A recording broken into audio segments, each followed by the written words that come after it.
menjelang siang, siang sudah menjelang sore dan seterusnya. Tapi Allah berikan kesempatan bagi mereka yang waktunya walaupun sedikit untuk berinteraksi kepadanya. Makanya banyak di antara kita yang sudah banyak mendahului itu ditakdirkan dalam kematian yang sangat indah. Sering sekali kita melihat di media sosial ada yang sedang ruku, Allah wafatkan, ada yang sedang sujud, Allah wafatkan, ada orang yang baru takbir, Allah wafatkan, bahkan tidak sedikit ada orang yang sedang mendengarkan kajian, Allah wafatkan. Orang yang mendengar kajian ada yang Allah wafatkan. Siapa? Tapi ada juga yang sedang menyampaikan ceramah, guru-guru kita juga tidak sedikit Allah wafatkan. Syekh Ramadan Al-Buti sedang ceramah, Allah wafatkan. Guru-guru kita yang lainnya pun juga banyak track recordnya yang ternyata sedang menyampaikan kajian, Allah wafatkan. Dan itu cita-cita saya berharap sedang menyampaikan kajian, Allah wafatkan saya. Tapi juga jangan pagi ini.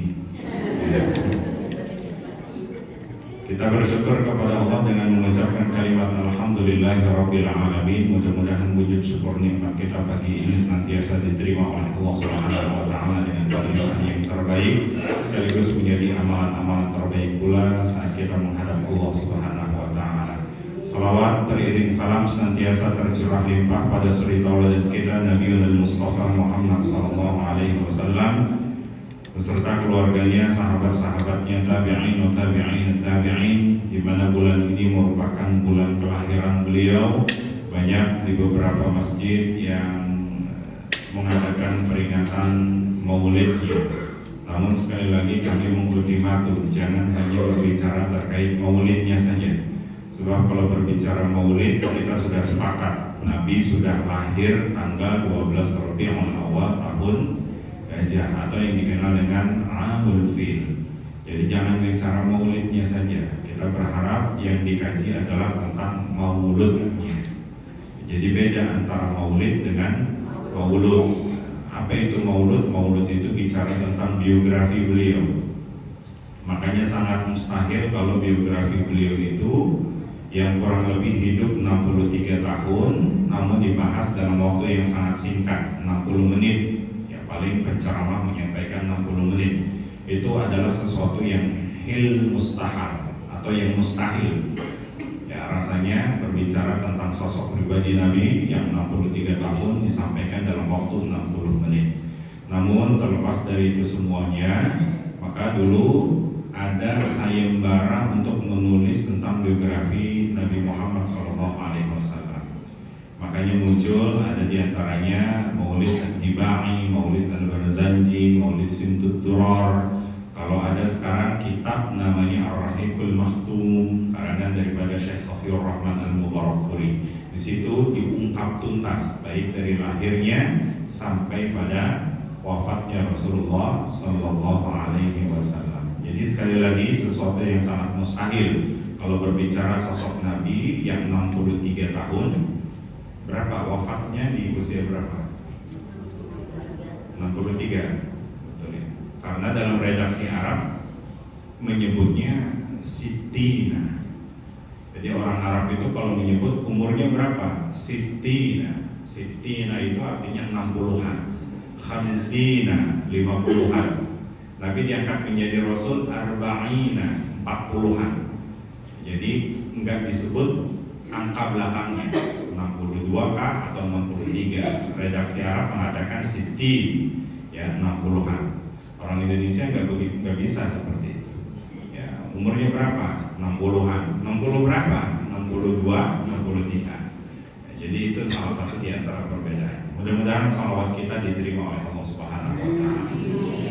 Kita awali kajian kita pagi ini sekali lagi dengan membaca surah Al-Fatihah. Kita bermohon kepada Allah mukjizat dari surah Al-Fatihah sebagaimana Allah berikan garansi wa yunazzilu minal Qur'ani ma huwa syifaa'un wa rahmah.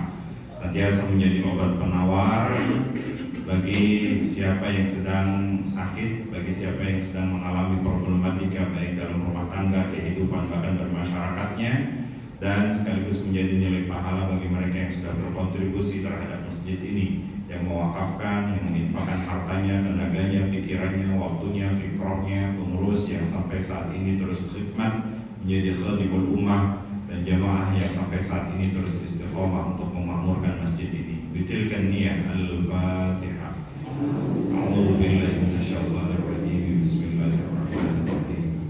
Alhamdulillahirabbil alamin arrahmanir rahim maliki yaumiddin iyyaka na'budu wa iyyaka nasta'in ihdinas siratal mustaqim siratal ladzina an'amta 'alaihim ghairil maghdubi 'alaihim waladdallin. Ada satu ayat yang tadi dibaca oleh guru kita Ustaz Faruqi, yaitu surah Al-Fat di 2 ayat terakhir. Walladzi arsala rasulahu bil huda wa dinil haqqi liyudhhirahu 'ala ad-dini kullihi wa kafa billahi shahida. Allah memberikan informasi sekaligus kabar gembira, agama ini, agama Islam ini pasti akan menjadi agama yang tidak hanya mayoritas tapi berkualitas. Liyudhhirahu 'ala ad-dini kullihi, yang nanti akan memuncak pada waktunya. Artinya apa? Dikenal oleh seluruh jagat raya, dan itu menjadi agama yang sangat luar biasa, sangat pesat perkembangannya. Dan Nabi mengucapkan itu dalam kondisi keadaan lapar 3 hari.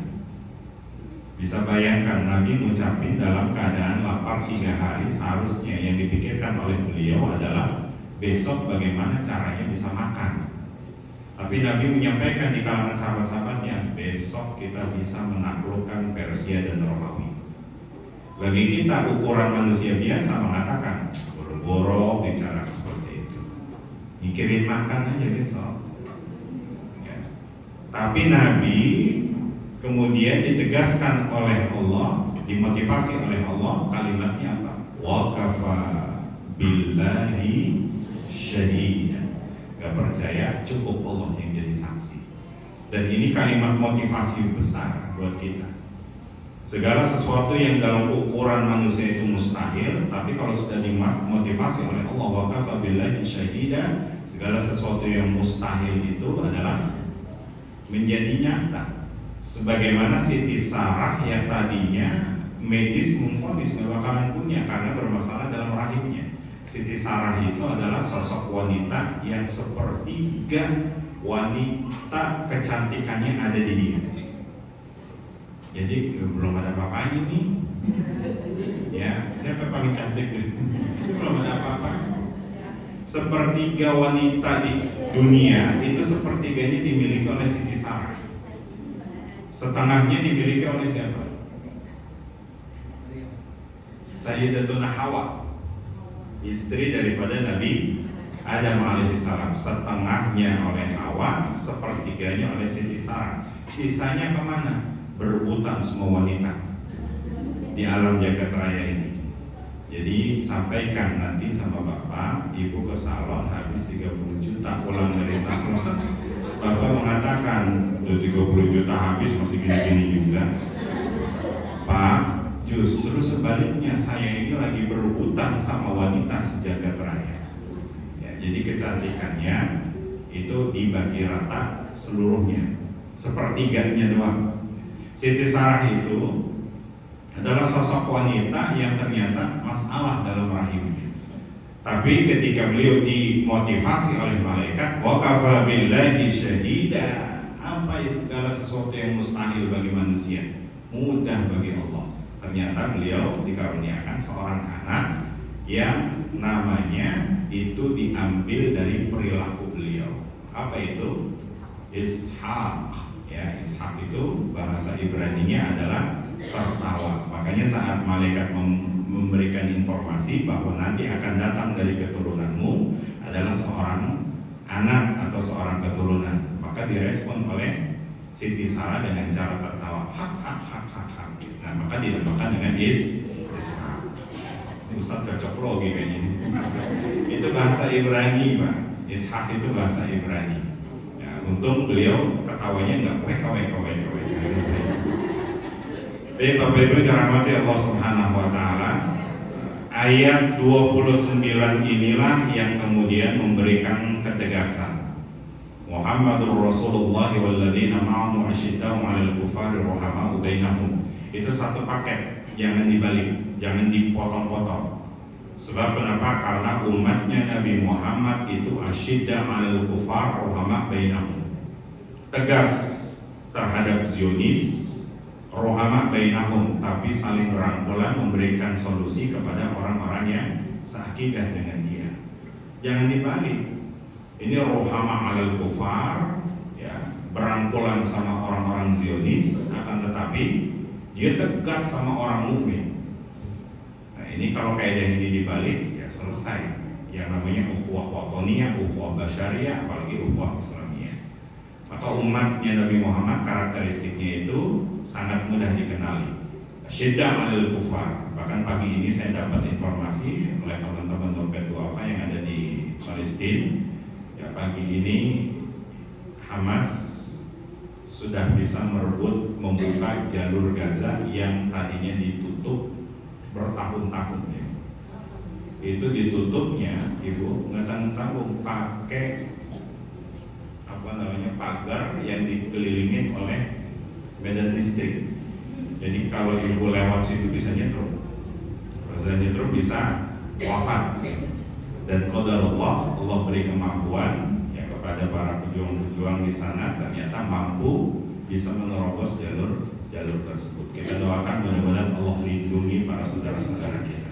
Termasuk salah satu informasi yang kami dapat, ternyata rumah sakit Indonesia yang ada di sana juga dibombardir. Ya Allah alam kondisinya sekarang sampai saat ini ada yang mengatakan 40% hancur.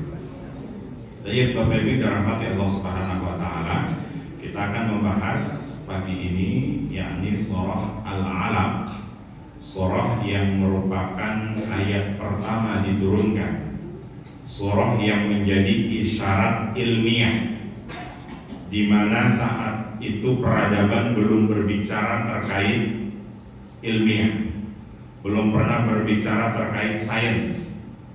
Persia saat itu tumbuh kembang, belum pernah berbicara terkait penciptaan asal manusia. Romawi pada saat itu berkembang juga tidak pernah berbicara terkait asal penciptaan manusia. Tapi ketika Nabi Muhammad diutus, kemudian mendapat risalah pertama kali namanya surah Al-Alaq, ayat kedua itu menjadi isyarat bahwa ilmiah atau sains dibuka secara luas oleh Allah. Khalaqal insana min 'alaq. Nah, nanti dari 'alaq itu kemudian berkembang luas karena ada isyarat ilmiahnya. Terlepas dari itu semuanya, kita pahami dulu latar belakang. Kenapa kok surat ini pertama kali diturunkan, akan tetapi diletakkan di posisi akhir-akhir. Logikanya begini, Bapak Ibu. Kadang ada orang yang datang duluan, ya, posisinya tapi tidak diletakkan di awal. Tapi justru ada orang yang datang terakhir, itu sudah disiapkan peletakannya di awal. Ini biasanya dalam momentum khutbah Jumat atau enggak sholat Jumat, ya. Kalau di sholat Jumat itu biasanya masjid-masjid besar sudah ditandai gitu. Datangnya terlambat, tapi tetap dia dapat di awal. Ya biasa kan kalau di kantor-kantor masjid begitu, ya. Ini khusus direktur, kemudian ini pimpinan dan sebagainya. Ya datangnya terlambat, tapi diletakkan di awal. Itu salah satu di antaranya. Jadi tidak berbicara terkait mana awal mana akhir. Tapi yang kita bahas adalah esensi daripada surah Al-Alaq itu sendiri. Sebelum Nabi Muhammad SAW ini mendapatkan risalah Al-Alaq, yaitu surah Al-Alaq, Nabi Muhammad SAW di usia 35 sampai 40 itu disiapkan oleh Allah untuk tahannus lebih dulu. Apa itu tahannus? Bahasa terjemahannya kontemplasi. Apa kontemplasi? Beda-beda tipis sama wukuf. Bapak Ibu yang sudah pernah melaksanakan ibadah haji, puncak ibadah haji itu wukuf. Aktivitas wukuf itu apa Pak? Berdoa. Aktivitas wukuf apa yang dilakukan? Esensi wukuf itu adalah mengenal dirinya. Siapa kita, Dari mana asal penciptaan kita? Tujuan Allah ciptain kita untuk apa? Yang kemudian nanti aktivitas kita apa saja? Destinasi terakhir nanti pun juga ditentukan mau kemana kita. Itu aktivitas wukuf. Makanya betul-betul mengenal, ya Allah Engkau menciptakan aku. Ini kalimat syukur yang diungkapkan. Tapi kalau tahanus itu ditambah aktivitasnya, bukan mengenal dirinya saja, tapi bagaimana bisa melihat kondisi orang lain. Makanya Nabi di usia 35 tahun aktivitasnya itu tahanus. Tahanusnya itu dipilih oleh Allah Subhanahu wa taala. Makanya kalau kita melihat dunia parenting yang paling ideal itu adalah parenting nabawi. Jadi bagaimana Allah mempersiapkan sosok Nabi Muhammad SAW menjadi sosok pemimpin yang besar. Itu bukan kaleng-kaleng dipersiapkan oleh Allah. Dari 0 sampai 6 tahun, dari 6 sampai 8 tahun, 8 sampai 15 tahun, 15 sampai 35 tahun, 35 sampai 40 tahun. Nah, kita ambil 0 sampai 6 tahun dulu. Bagaimana Allah mempersiapkan di usia 0 sampai 6 tahun?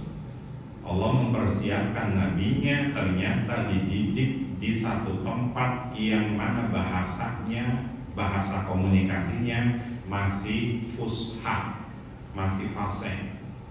Jadi bukan sembarangan. Sebab kenapa? Karena di kota itu sudah terkontaminasi bahasa-bahasanya. Ya kalau kita lihat tidak jauh beda dengan kondisi kita. Di kota itu anak-anak komunikasinya wah sudah luar biasa. Bahasa binatang itu keluar dan bahkan menjadi habit bagi mereka. Akan tetapi Nabi disiapkan di satu tempat di daerah Bani Sa'ad. Bani Sa'ad itu salah satu di antara yang mengasuh beliau adalah Sayyidah Halimah As-Sa'diyah. Ya. Nah, namun dari 0 sampai 6 tahun dikembalikan ke orang tua kandungnya yaitu ibundanya, Sayyidah Aminah. Kenapa? Karena saat itu Sayyidah Halimah As-Sa'diyah takut apa yang disampaikan cerita dari Nabi Muhammad SAW.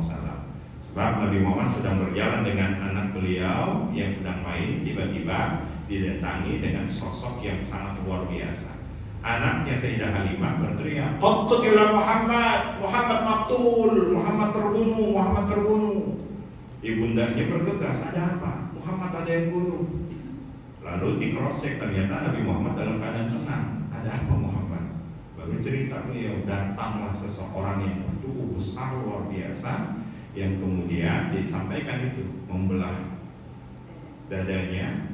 Barulah kaget Halimah Sa'diyah, mengadu kepada suaminya, "Ini anak bukan anak sembarangan, kembalikan ke orang tuanya." Makanya kembalikan ke orang tuanya. Artinya apa? Di 0 sampai 6 tahun Nabi disiapkan bagaimana cara komunikasi yang baik, bagaimana menggunakan bahasa yang baik. Ya, sebab kenapa? Karena bagaimana mungkin dia akan menjadi seorang pemimpin tidak dilandasi dari cara penyampaian yang baik. Karena nanti sifat salah satu di antara melekat adalah mampu menyampaikan dengan retorika yang baik dan bahasa yang baik. Tidak mudah, tidak sedikit-sedikit kemudian menyalahkan bagi beliau. Ini salah satu karakteristik disiapkan oleh Allah. Di usia 35 sampai 40 bagaimana? Nabi ternyata diajarkan untuk tahanus di satu tempat di mana tempatnya juga Allah pilih. Kalau ini namanya Ka'bah. Samping Ka'bah itu ada Jabal. Sekarang menjadi gedung parlemen Saudi, Bapak Ibu. Namanya Jabal Abi Qubais. Samping Jabal Abi Qubais itu nanti ada Jabal lagi. Samping Jabal lagi ada Jabal lagi. Samping Jabal lagi ada Jabal lagi. Jadi kalau ada jamaah umroh yang selalu kami sampaikan, saat itu Jabal Abi Qubais, sampingnya apalagi gunung Jabal, sampingnya lagi gunung Jabal lagi. Artinya apa? Gunung-gunung semuanya. Saya juga nggak tahu namanya apa itu, ya. Tapi jamaah umroh iya. Oh gunung Jabal, oh gunung Jabal 2, gunung Jabal 3, gitu ya. Nah kemudian sampai di 5 yang paling tinggi ternyata di kota Mekah itu ada namanya Jabal Nur. Jabal Nur ini kemudian di satu tempatnya ada gua namanya Gua Hira ya. Ternyata dari Gua Hira di Jabal Nur ini posisinya untuk melihat ke Ka'bah, Masya Allah, itu terpusat sekali, tertuju.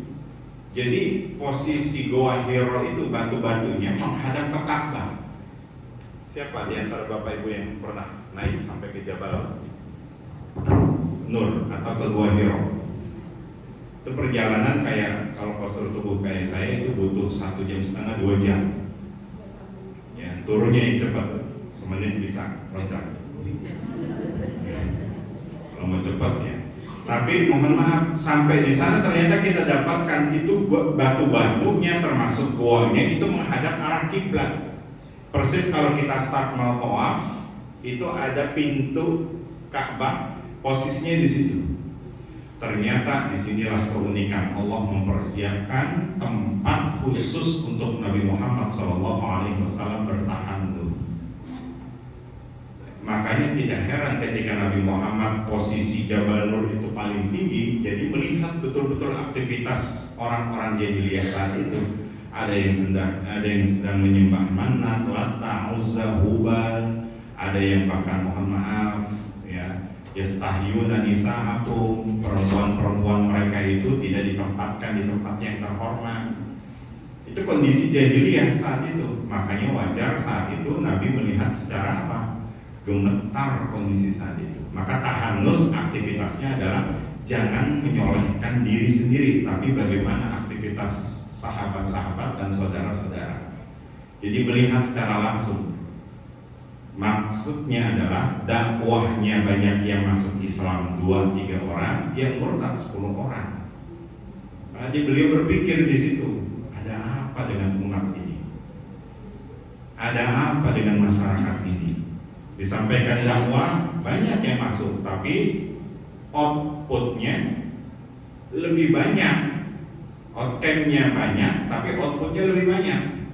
Outcome-nya misalkan 3 orang, outputnya 10-20 orang. Itulah yang ternyata Nabi senantiasa berharap, ya Allah, ada apa? Maka pada saat itulah akhirnya dibuka salah satu di antara khazanah keilmuan pertama kali. Jadi syarat pondasi untuk berdakwah itu harus berlandaskan ilmu. Makanya sahabat-sahabat itu ketika dihadirkan ayat-ayat Al-Quran, duduk bersama Nabi mengkaji ilmu. Tujuannya untuk apa mereka, Bapak Ibu? Di antara sahabat kalau duduk mengkaji bersama Nabi, ilmu yang didapatkan itu tidak ada lain. Tujuan di antara mereka hanya untuk memperbaiki ibadah mereka. Jadi tidak ada embel-embelnya.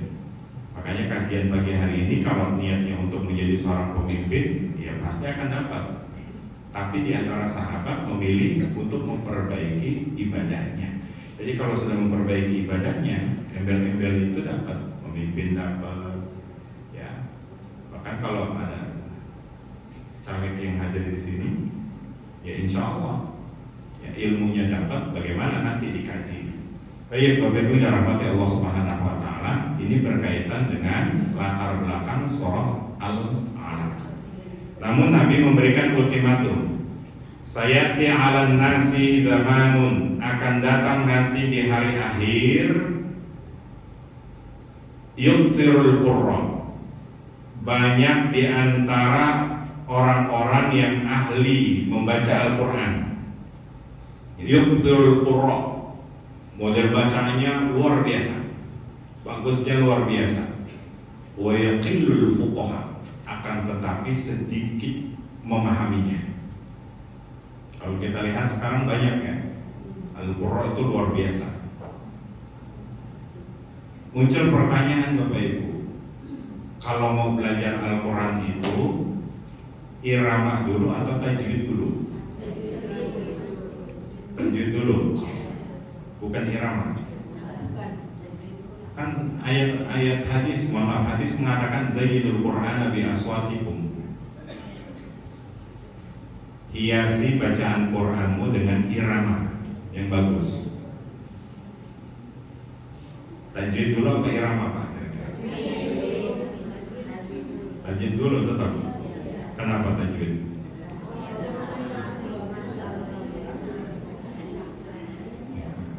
Karena kalau sudah belajar tajwid bisa menghasilkan irama, itu tepat. Makanya banyak di antara mereka yang tidak melanjutkan redaksi hadis itu. Hadis itu cukup panjang. Zayyinul Qur'ana bi aswatikum. Hiasi bacaan kalian dengan suara-suara kalian. Banyak akhirnya yang belajar apa? Irama. Padahal lanjutan hadisnya itu cukup panjang. Apa itu? Salah satu di antara Nabi memberikan ultimatum tartilan. Wa idza qara'tal Qur'an, jika kalian membaca Al-Qur'an, tartilan wa tajwidan. Jadi dengan kalimat tartil kemudian tajwidnya terpenuhi. Sebab kenapa? Karena tajwid kalau dipelajari akan menghasilkan irama.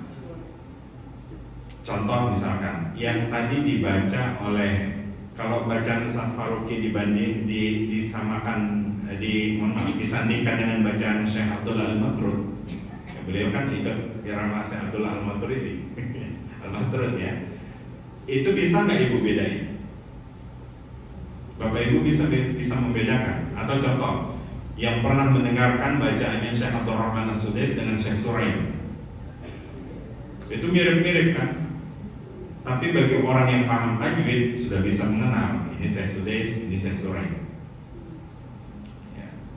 Kalau Bapak Ibu menguasai tajwid, saya minta baca satu-satu, ini pasti akan menghasilkan irama yang berbeda karena itu karakternya.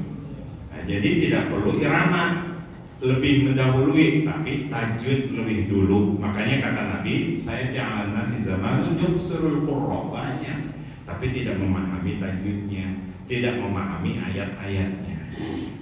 Ya, maka itu yang salah satu di antara maksudnya. Yang lain adalah tafsir modern mengatakan banyak orang yang mengkaji Al-Quran.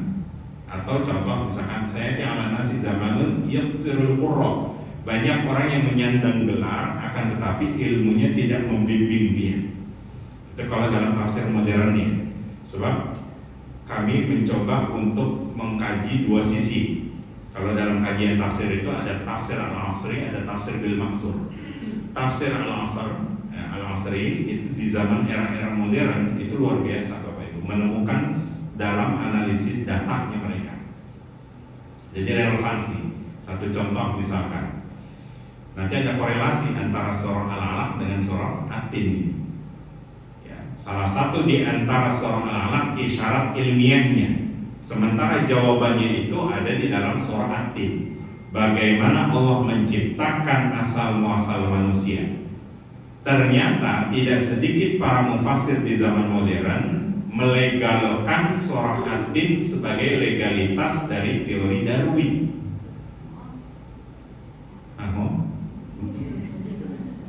Teori Darwin mengatakan apa, Bu? Manusia berasal dari satu kesatuan, ya. Bukan dari monyet, dari satu kesatuan gitu. Contoh misalkan asalnya air, sebab dibedah, dikaji oleh beliau. Asalnya manusia itu yang tadi di ayat kedua surah Al-Alaq, yang kemudian dicari lagi dalam ayat Al-Quran oleh Al-Imam Al-Qasimi dari Suriah, itu mufassir modern yang melegalkan teori Darwin itu. Yang kemudian ternyata manusia asalnya dari air, kemudian bertumbuh ada mata rantai air, kemudian bertumbuh menjadi ikan bertumbuh menjadi mamalia, setelah mamalia mamalemon, mamalia setelah itu bertumbuh menjadi binatang yang bisa terbang, setelah itu bertumbuh lagi binatang yang bisa berdiri fi ahsani taqwim. Manusia itu kalau dikatakan sempurna, dia berdiri dengan dua pedal, ya, dua kaki. Nah itulah yang akhirnya disimpulkan inilah salah satu di antara manusia, sampai Allah berfirman wattini wazzaituni wa turi sinin wa hadzal baladil amin. Jadi demi buah tin dan buah zaitun. Apa kaitannya Ustaz antara buah? Allah kan bersumpah demi nama buah. Tapi dengan teori Darwin itu apa kaitannya? Nah itu salah satu di antaranya. Jadi ekosistem yang terbangun pada saat itu, manusia itu kan didapatkan secara observasi 1.500.000 tahun yang lalu. Itu perkembangannya karena melalui apa? Buah tin Ini berdasarkan pandangan Al-Imam Al-Qasimi. Dari buah tin itulah yang akhirnya salah satu buah yang dikonsumsi oleh siapa? Oleh perkembangan manusia. Nah, sekali lagi disinilah akhirnya tidak ditemukan jawaban. Makanya teori Darwin itu ditolak oleh tafsir bil ma'thur. Kalau kita ngikut siapa, Pak? Mau teori tafsir al-asri atau teori tafsir bil ma'thur? Ya silakan saja. Kalau mau teori, yang penting hasilnya itu kan bisa dipertanggungjawabkan. Sah-sah saja dia mengatakan hal demikian. Akan tetapi yang namanya teori, kalau dikatakan teori itu sah, maka sudah tidak ada perdebatan.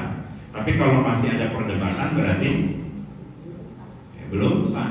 Teori Darwin kan sampai saat ini kan masih terus diperdebatkan. Ya, makanya kalimat watini wazaitun wa turi sinin ada di antara para ulama kita, dan gak sedikit orang Islam yang melegalkan itu menjadi landasan legalitas teori Darwin. Ya, terlepas dari itu semuanya, makanya kita diminta oleh Allah dalam surah Al-Alaq pertama kali tidak lain adalah Iqra. Apa itu kalimat Iqra? Iqra itu adalah memperbanyak literasi. Namun sebelum ke arah sana, saya ingin menyampaikan dasarnya apa kok Allah itu memilih Nabi Muhammad SAW tepat di usia 40 tahun ini. Karena Nabi diangkat mendapatkan risalah Al-Alaq di usia 40 tahun. Kita lihat misalkan di surah Al-Ahqaf. Surah Al-Ahqaf itu surat keberapa? 46 ya. Ayat 15. Allah memberikan satu informasi arba'in. Allah angkat nabinya tepat di usia 40. Ada apa sebetulnya di rahasia 40? Ternyata ayat itu menyebutnya falamma balagha asyuddahu.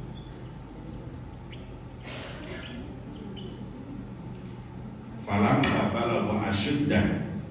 Balagha itu artinya balik. Balik itu dewasa. Asyuddah itu artinya matang. Jadi usia 40 itu adalah mencapai kematangan yang luar biasa. Makanya Nabi disiapkan di usia 40 tahunnya. Kalau kita lihat lanjutan ayatnya, siapa yang ternyata didapatkan atau diberi kesempatan di usia 40 tahunnya, maka saat itu masih hidup kedua orang tuanya, memperbanyak bersyukur. Tapi menariknya, kenapa di usia 40 tahun? Ternyata ada ulama yang mengkaji di usia 40 tahun itu, dicek-cek ya, diobservasi, ternyata aktivitas manusia pada umumnya itu adalah cuma setengahnya hanya untuk niat, untuk tidur. Dari 40 tahun, setengahnya digunakan untuk tidur. Berarti berapa tahun?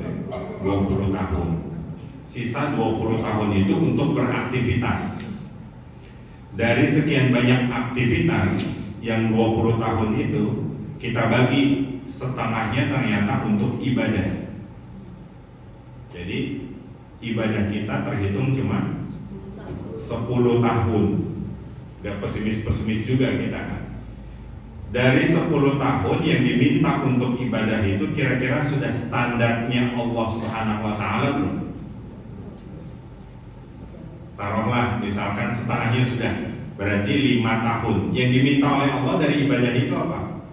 Wa ma umiru illa liya'budullaha.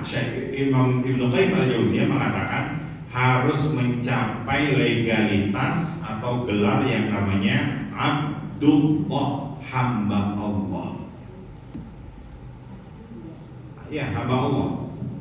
Untuk mencapai gelar hamba Allah itu nggak mudah. Kadang kita suka mengakui diri kita hamba Allah. Buktinya apa? Kalau lagi acara ada dana tulis bulan sekian, bulan sekian, bulan sekian. Giliran dia agak besar sedikit menyebutnya hamba Allah. Padahal hamba Allah itu gelar yang luar biasa. Sampai nanti Nabi dikatakan dalam surah Al-Alaq, ya, kalimatnya apa? abdan idza shalla. Ada hambaku yang koneksinya luar biasa. Jadi Nabi mendapat gelar oleh Allah abdan, hamba Allah. Ibnu Qayyim al-Jauziyah mengatakan untuk mencapai hamba Allah itu ada 4 aspek. Pertama, mahabbah, kecintaannya hanya kepada Allah Subhanahu wa taala. Yang kedua, bukti dari cinta itu adalah ta'ah, taatnya hanya kepada Allah Subhanahu wa taala. Maka harus diaktualisasikan cintanya dengan taat. Kadang banyak di antara kita yang ternyata cinta tapi tidak pernah aktualisasi dengan ketaatan, atau sebaliknya taat tapi embel-embelnya tidak atas dasar rasa cinta. Mahabbah ta'ah. Yang ketiga, tawakkul ilallah, menyerahkan semuanya hanya kepada Allah Subhanahu wa taala. Makanya berapa banyak di antara kita yang mohon maaf lahir batin hanya menyerahkan akal ini dengan sebuah teknologi yang dianggap canggih. Sampai sekarang saja ada satu lembaga yang sudah mengeluarkan, tidak disebutkan lembaganya, itu sudah mengeluarkan ratusan juta untuk menghadirkan hujan di ibu kota ini. Tapi ternyata belum turun hujan. Padahal itu ada korelasinya dengan surah Al-Bayyinah yang kemarin sebagai penutup kita sampaikan, bahwa orang yang liman khasyiya rabbah itu adalah orang-orang yang hanya takut kepada Allah, yang tidak bergantung kepada akal maupun teknologinya, itu mampu diijabah secara langsung doanya. Kita nggak menafikan sejarah, dulu pernah di tahun ke-11, di abad ke-11 kan ada khalifah namanya Abdurrahman An-Nasir. Abdurrahman An-Nasir ini seorang pemimpin yang luar biasa, cerdas, bukan hanya saja cerdas, tapi justru sebaliknya, beliau taat kepada Allah, cinta kepada Allah, dan bahkan takutnya hanya kepada Allah Subhanahu wa taala. Memilih salah satu di antara penegak hukumnya pun juga bukan sembarangan. Maka dipilihlah salah satu mahkamah, ketua mahkamah agungnya adalah siapa? Ketua Mahkamah Agungnya Qadhi Munzir Sa'ad Al-Baluti. Itu seorang hakim yang tidak pandang pilih, ya, kadang tajamnya cuma di bawah tapi tumpul ke atas. Khalifah pernah berbuat kesalahan, tegas beliau menghukum sang khalifah. Itu Qadhi Munzir Sa'ad Al-Baluti. Sebab kenapa? Abdurrahman An-Nasir, beliau tahu bagaimana caranya bisa membuat sebuah sistem yang ideal dari surah Al-Quraisy, alladzi at'amahum min ju' wa amanahum min khauf. Kalau alladzi at'amahum min ju', keadilan merata semuanya, wa amanahum min khauf, merasa aman masyarakat itu, artinya supremasi hukum yang kuat. Maka diterapkan itu oleh beliau, memilih pemimpin, memilih ketua Mahkamah Agungnya nggak sembarangan, Qadhi Munzir Sa'id Al-Baluti. Maka terpilihlah saat itu. Ternyata beberapa tahun itu mengalami paceklik, kemarau berkepanjangan. Akhirnya bagaimana? Qadhi Munzir Sa'id Al-Baluti dikirimin surat, laksanakan sholat istisqa. Dikirim oleh 2 ajudan sang khalifah. Sampai tiba di rumah, ternyata didapatkan, agar saya menjadi seorang imam dan khotib untuk melaksanakan sholat istisqa saat itu. Maka kemudian ditanya oleh sang qadhi tadi, khalifah ini aktivitasnya apa saja? Selama paceklik ini khalifah tidak lepas dari ibadah, yang bahkan sujudnya terlalu lama, tidak kami dapatkan seperti biasanya. Bahkan setiap doanya selalu meneteskan air mata, khusyuknya luar biasa, takut kepada Allah Subhanahu wa taala. Nah, maka pada saat itulah dia minta kepada anaknya, sang qadhi, anaknya, khudh al-minzal, bawakan ke kami mizallah, ya, bawakan kepada kami payung, sebab nanti setelah sholat istisqa akan turun hujan. 2 ajudannya kan bertahap tanya, garansinya apa? Sang qadhi bisa menjamin bahwasanya akan turun hujan. Qadarullah. Akhirnya apa kata beliau? Idza khasha'a jabbarul ardi rahima jabbarus sama. Kalau kalian punya pemimpin yang model kayak gitu, itu insya Allah Allah turunkan rahmat. Artinya apa? Kalau kalian punya pemimpin yang takut sama Allah Subhanahu wa taala, Ini jaminan dari beliau, maka Allah akan turunkan hujan. Nggak perlu diaminkan, bahaya. Baik Bapak Ibu dirahmati Allah Subhanahu wa Ta'ala. Ini bukan identitas politik ya Bapak Ibu, atau politik identitas. Kita berbicara tentang identitas bagi kita seorang manusia. Baik, kita kembali lagi kepada ayatnya. Iqra bismi rabbikal ladzi khalaq. Jadi Nabi disiapkan di usia 40-nya karena apa? Balagha asyuddah, karena sudah mencapai kematangan, dewasa yang sudah matang. Iqra maknanya ada dua. Membaca seluruh disiplin ilmu, atau di satu sisi dalam tafsir Ibnu Mansur mengatakan membaca hanya khusus Al-Quran. Dua-duanya mana yang paling baik? Dua-duanya benar semuanya. Ya, karena kenapa? Karena dalam Islam itu tidak dibatasi Bapak Ibu untuk hanya sekedar membaca Al-Quran saja. Tapi justru sebaliknya, semua disiplin ilmu yang landasannya Al-Quran, ya, itu silakan dibaca. Yang asalnya ilmu itu adalah asma. Makanya Nabi Adam dikatakan wa'allama Adamal asma. Saat diajarkan oleh Allah, itu salah satu karakteristik ilmu yang beberapa disiplin ilmu asalnya adalah asma. Jadi dari satu nama kemudian berkembang. Artinya apa? Landasannya Al-Quran yang kemudian dibedah. Muncul beberapa disiplin ilmu yang kita kenal, ada dulu ilmu Al-Jabar, ilmu Al-Hayat, ilmu apa lagi? Antropologi. Ilmu antropologi saja itu berangkat dari satu surah Al-Falaq dengan surah An-Nas, itu dua surat ya, atau yang dikenal dengan Al-Mu'awwidzatain. Dari mana ilmu antropologi itu muncul? Ya karena dari dua surah itu dibahas betul-betul. Bagaimana dulu Nabi Muhammad mendapatkan kiriman buhul-buhul, kiriman santet kalau sekarang itu, ya, kiriman yang menyebabkan ada orang yang tidak suka terhadap dirinya. Ya, sekarang banyak yang mengalami hal demikian. Makanya surah An-Nas Al-Falaq itu hadir untuk apa? Untuk mengingatkan kembali jangan sampai nanti punya penyakit ain. Kalau udah punya penyakit ain, mudah bagi orang yang tidak suka terhadap kita untuk mengirimkan sesuatu. Maka turunlah dari situ, maka antropologi muncul, hadir disiplin ilmunya. Makanya dalam ilmu antropologi terkait sihir itu kan hanya ada dua ya. Ada hukum law of similarity, ada hukum namanya law of contagion atau law of contact. Law of similarity itu adalah hukum persamaan.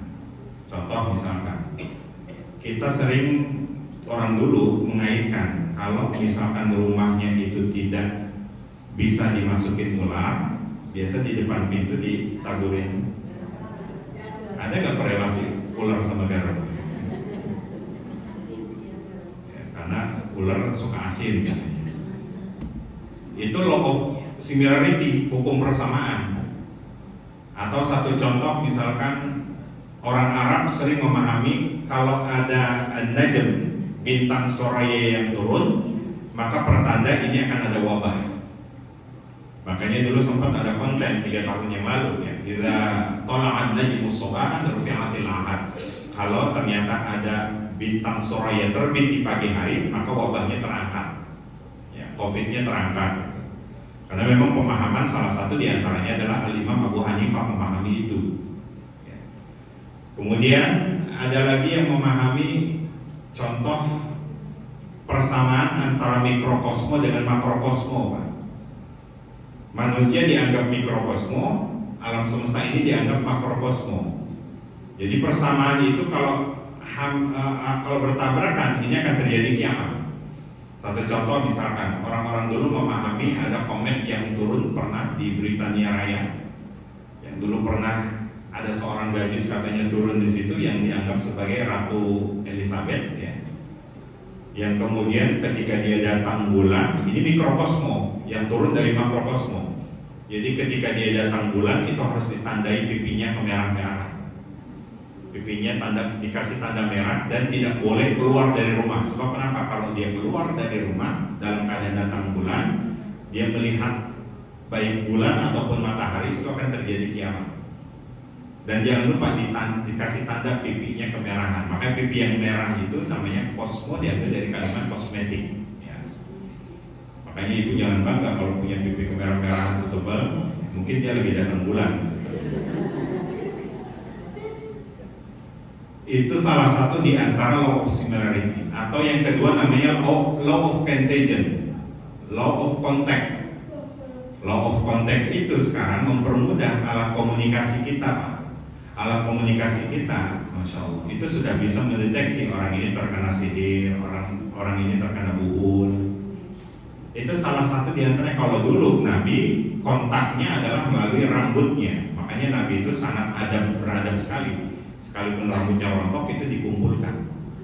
Itu salah satu adabnya. Kalau bercukur, rambut yang kemudian berserakan itu dikumpulin. Jadi jangan sembarangan. Kemudian yang kedua, kalau dia memotong kuku, kukunya juga dikumpulin. Ini salah satu di antara adab. Nah, makanya salah satu di antara disiplin-disiplin ilmu itulah yang akhirnya berkembang. Ulama mengatakan salah satu faktornya dari ayat-ayat Al-Quran. Nah, makanya dalam kalimat Iqra itu tidak dibatasi. Mau Al-Quran boleh, mau pelajaran disiplin ilmu yang lainnya pun juga dibolehkan. Sebab banyak di antara kita yang alergi dengan bahasa Inggris, jangan pelajarin bahasa Inggris karena itu bahasa, mohon maaf, kafir misalkan. Ini hati-hati. Sebab kenapa? Karena dakwah itu kan disiapkan lisan qaumihim. Bagaimana kita bisa menyampaikan dakwah dengan lisan mereka? Apalagi bahasa Inggris masih bertahan. Makanya kami di Dompet Duafa mengirimkan dai-dai yang bisa betul-betul kompeten, terutama di New Zealand ya, mengirimkan dai-nya yang bisa dakwah dalam berbahasa Inggris. Di Jepang pun juga sama. Sebab kenapa? Karena sasaran dakwahnya itu bukan TKI-TKI kita, bukan masyarakat Indonesia saja, tapi di situ diharapkan ada masyarakat penduduk sekitar yang memahami bahasa Inggris, dakwahnya disampaikan dengan bahasa Inggris. Dan itu memang rutin setiap tahun sekali, terutama di bulan Ramadan. Ya, bahkan tidak sedikit yang di Perancis pun juga ternyata, Masya Allah, itu selalu ada kiriman, ada yang mu'alaf. Ya, itu salah satu di antaranya. Nah, maka Iqra di sini jangan dibatasi hanya dalam sudut pandang ilmu Al-Quran saja, tapi semua disiplin ilmu setidaknya itu menjadi literasi.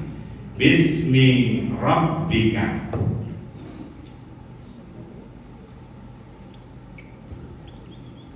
Bismi dengan bismi.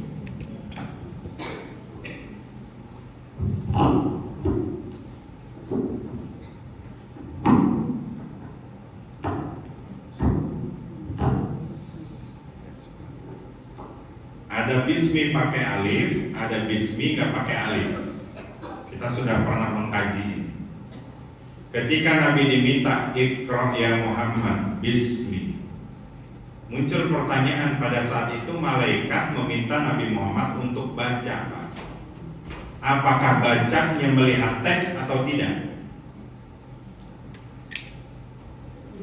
Kan disuruh baca, berarti baca apa?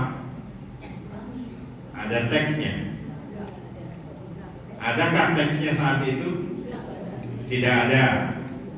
Nah, disinilah artinya kita mengenal Bapak Ibu. Yang disampaikan oleh malaikat saat itu diminta untuk membaca kepada Nabi Muhammad itu tanpa teks. Sebab kenapa? Karena aib bagi orang Arab untuk bisa menulis. Jadi bagi orang Arab saat itu aib kalau orang pintar nulis. Makanya tidak pernah ada peradaban yang muncul kecuali Islam mengabadikannya dengan tulisannya. Sebab kenapa? Karena nanti ada ilmu yang bisa didapatkan lewat tulisan. Allamal insana ma lam ya'lam. Namun sebelumnya allama bil qalam. Maka orang Arab kekuatannya itu adalah di hafalan. Makanya salah satu metode pendidikan bagi kita itu menghafal Al-Quran itu ngikutin jejaknya orang Arab. Ya. Tapi sekali lagi orang Arab mengenal bahwa orang yang pandai menulis itu adalah aib. Makanya Nabi dianggap sebagai ummi. Ummi itu maksudnya apa? Bukan tidak bisa baca, ya, tapi justru tidak pandai menulis. Tapi di satu sisi nanti dinafikan Nabi Muhammad bisa kok menulis. Satu sisi sering menulis surat kepada siapa? Raja Mukaukis yang di Mesir, Raja Kisra yang ada di Persia, Raja Heraklius yang ada di Romawi. Itu surat-suratnya ditulis oleh beliau. Nah, ummi di sini ini nanti masuk pada perdebatan bahwasanya Nabi Muhammad SAW saat itu tidak mampu membaca karena rangkulan malaikat saat itu begitu kencang, begitu keras, sehingga sulit bagi dia untuk menyampaikan atau untuk mengikuti bacaan malaikat. Ibu nggak usah jauh-jauh ketika mohon maaf anaknya atau enggak ibu mengajarkan anak untuk membaca ini Bapak Budi, tapi ibu rangkul anak itu dalam dekapan yang sangat kencang, kira-kira bisa nggak? Itu salah satu di antaranya. Maka ada yang menyimpulkan bahwa Nabi Muhammad SAW saat mendapatkan kalimat Iqra itu adalah dengan apa? Dengan talaki. Jadi diikuti, malaikat menyebutnya Iqra, kemudian Nabi Muhammad mengikutinya.